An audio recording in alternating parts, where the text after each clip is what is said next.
Yeah, my name Bear. You know what I'm saying? I grew up in the city of Camden. Growing up in the city, single mom, 5 kids, 3-bedroom house.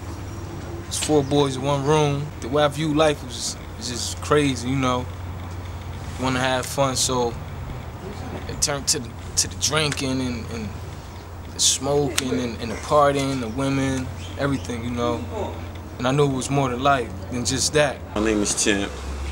I grew up fatherless, back and forth from Camden, Centerville to Patterson. My mother wasn't there, really. She was too busy chasing my father, and he was too busy chasing the streets and drugs. So I kind of grew up, with one of my aunts and one of my friends. It was real tough for me, just not knowing, what to do when circumstances got tough. It was frustrating, so that kind of led me out there to the streets with no guidance. And then, from out there in the streets with no guidance, I also wasn't going to school, so I really didn't have any education either. All I knew was drugs, alcohol, how to abuse people, because I felt abused, when I came up. I didn't have the proper guidance, the father figure, really.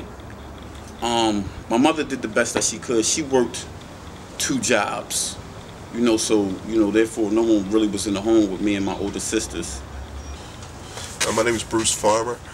I was raised in Camden, New Jersey. Raised by my grandmother with my brother, my older brother. My father was around, but he really wasn't around. He was addicted to drugs.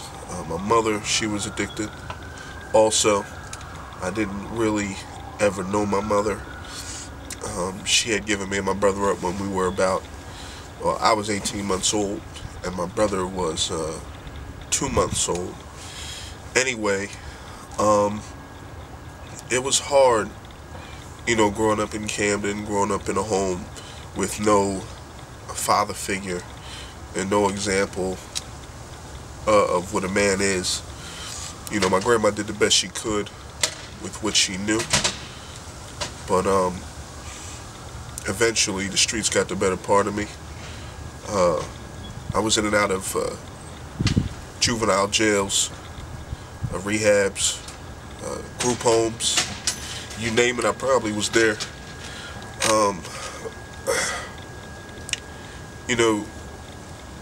You come home out of these places and you try to use some of the things that you were taught, but for me, it never seemed to work.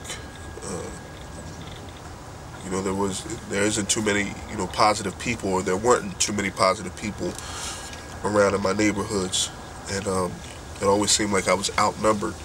There wasn't really any place to be or go to surround yourself with people that wanted to do positive things. I just view life differently. Not having a father around, I'm saying, not knowing how to move or how to walk upright, not knowing how to handle responsibilities the right way. I'm saying, not dealing with emotions and feelings and emotions, but actually trying to figure out my purpose and what I'm supposed to be doing as a man. The other day I was just talking to a friend of mine, and he was sharing with me, like he was having a conversation with someone else. And his stepson came out, and he was like, a big truck rolled past. Had the rims on it. He said the little boy across his arms was looking like, that's what it's about. Big trucks and big wheels. And I just shook my head like, it's more than life than just that. Even to the little young girls that we have coming up, this diva mentality, the way they're being taught, they think, oh, you gotta dress sexy, or you gotta wear your hair a certain type of way to be pretty or to be looked at. When really it's not about that. It's about them bringing their values up, or letting them know who they are, and have somebody pour into them, because they lower their standards when they do this diva thing, and they think you gotta sleep around or you gotta have sex just to prosper, and it's not about that, And it's sad because they have to raise up children of their own one day.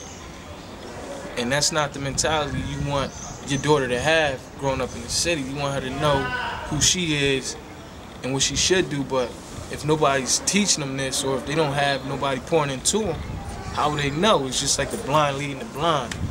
And it ain't right. It ain't right. There is no question that children who grew up in fatherless homes have a much greater risk of major challenges in life than those who grew up with a father at home. These statistics are alarming and should give any father pause. Incarceration rates. Young men who grew up in homes without fathers are twice as likely to end up in jail as those who come from traditional two-parent families. Those boys whose fathers were absent from the household had double the odds of being incarcerated, even when other factors such as race, income, parent education, and urban residence were held constant. Suicide.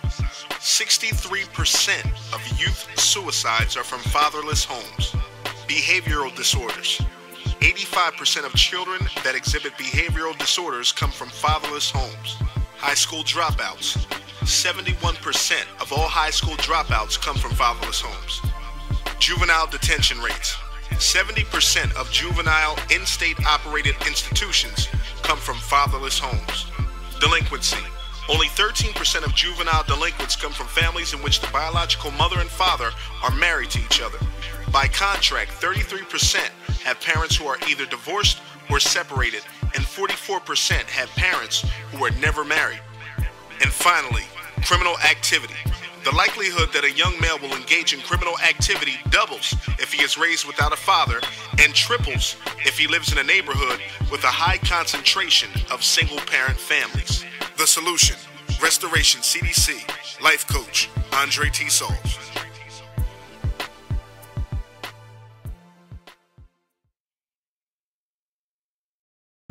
Hi, my name is Baron Stanley. We out here in the city of Camden, where I grew up at.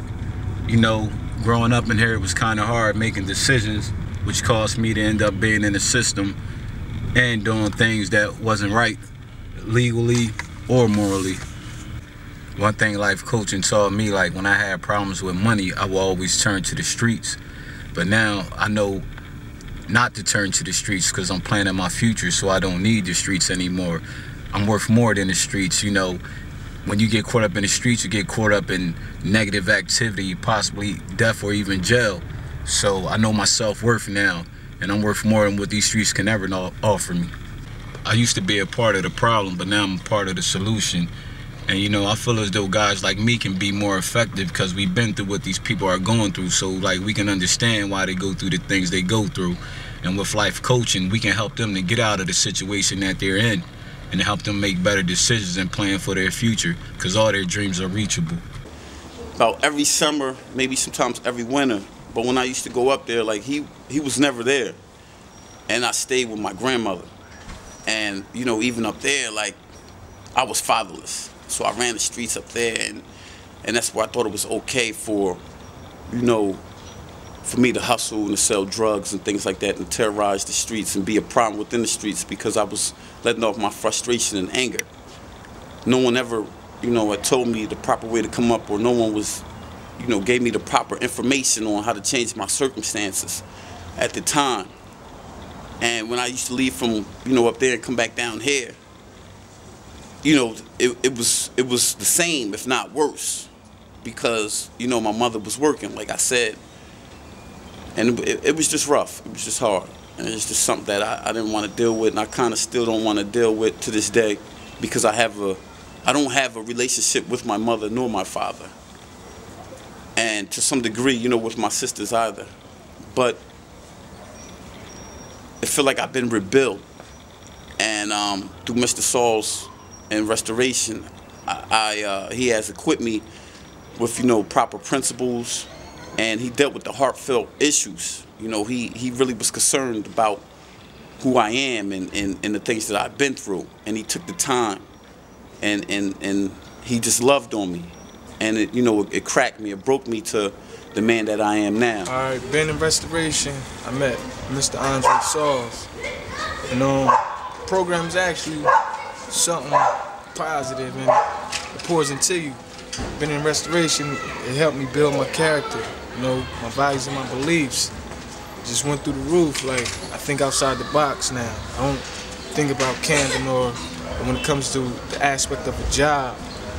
I'm focused on my business and really expanding my horizons, being my own boss and creating jobs for the youth. For like now when I come outside, I see some kids that's disruptive. I used to just walk past and just let them be, but now it's like I take the time out, talk to them, I see what's going on with them, try to focus on their needs and or what can I do to provide for them or cause them to, you know, step up to be great. This program definitely changed my life, and I'm thankful for it. You know, it's just amazing. It's mind blowing. It's about planning for my future, because you know when you're out here in the streets, you learn ways to make money, which is not right, but you just learn to live for the day, and that's all you have is the day. Then what about tomorrow? Then when you out here in these streets, it only can lead to two things when you make money that way. So restoration taught me how to kill all options and to be a man and to stand a man no matter the cost. The restoration program is it's awesome. It's challenging. I mean, I was challenged every step of the way. I was caused to think rather than just gave instruction to, you know, go do something. But I was more so I was questioned a lot on what I thought about different situations and circumstances, and then I was challenged with how I thought. The definition of a man and manhood and womanhood. How it's not just about me, but it's about everybody. It's about my neighborhood. It's about my block. It's about people growing together. It taught me how not to be judgmental. It taught me how to, again, have confidence. Because when you're growing up, you don't have a man in your life. You really don't have a mother in your life. You look for the streets or people in the streets to give you some sort of credibility or, you know, esteem you, somewhat to feel accepted. And if you don't have that, then you most likely have a low self-esteem. You don't know if you're doing anything right. You'll go with the trends to fit in. But you know, restoration, you know, it basically picked me apart. I found gifts in me that I didn't know I had. You know, today I run a film company, Umpire Films, and it's very successful. I used to be a part of the problem, but now I'm a part of the solution. With life coaching, we can help them to get out of the situation that they're in and help them make better decisions and plan for their future, because all their dreams are reachable.